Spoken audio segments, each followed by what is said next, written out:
Switching power supplies usually consist of 4 parts, starting with the initial, rectification and filtering, then to the switching circuit for control, through a transformer for step-down control, then through output filtering to get the specific DC voltage output we need.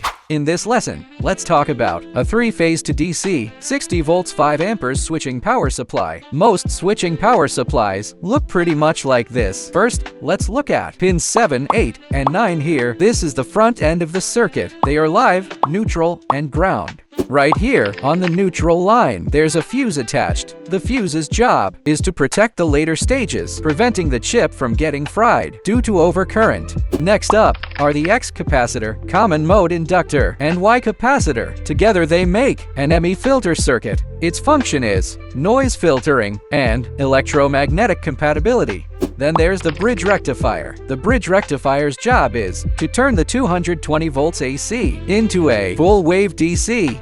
This is an NTC thermistor. It's used to limit the startup current, prevents damage during startup from high current frying the circuit. There's a switch here to control the input power, and here are 2 electrolytic capacitors. We usually call them filter capacitors. They are used to smooth the full wave from the front end, allowing it to be input in a form close to DC. This part of the circuit is the PWM control circuit, or as we say, the switching control circuit. This chip is the main controller IC for the PWM circuit. It's the main component used for switching. Over here are 2 switching transistors and 2 MOSFETs used to control the power output for this rear stage part of the circuit. Right here, we can see there is a small transformer. The job of this small transformer is to supply power to this chip. There's also a film capacitor here and a cement resistor. The film capacitor's job is to filter out high-frequency switching noise.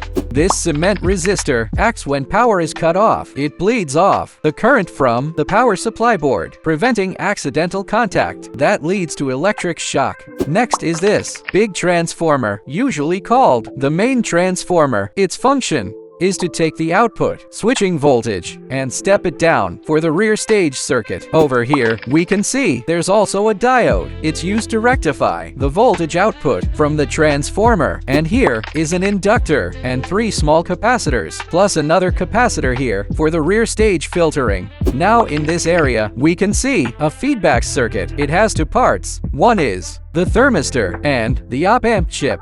So its function is a comparator. It compares our output voltage with the standard reference voltage needed here to see if they match. If it's too high, right here, it will limit the voltage. This thermistor can be used to control the switch for this fan. So that wraps up our full circuit explanation of the switching power supply.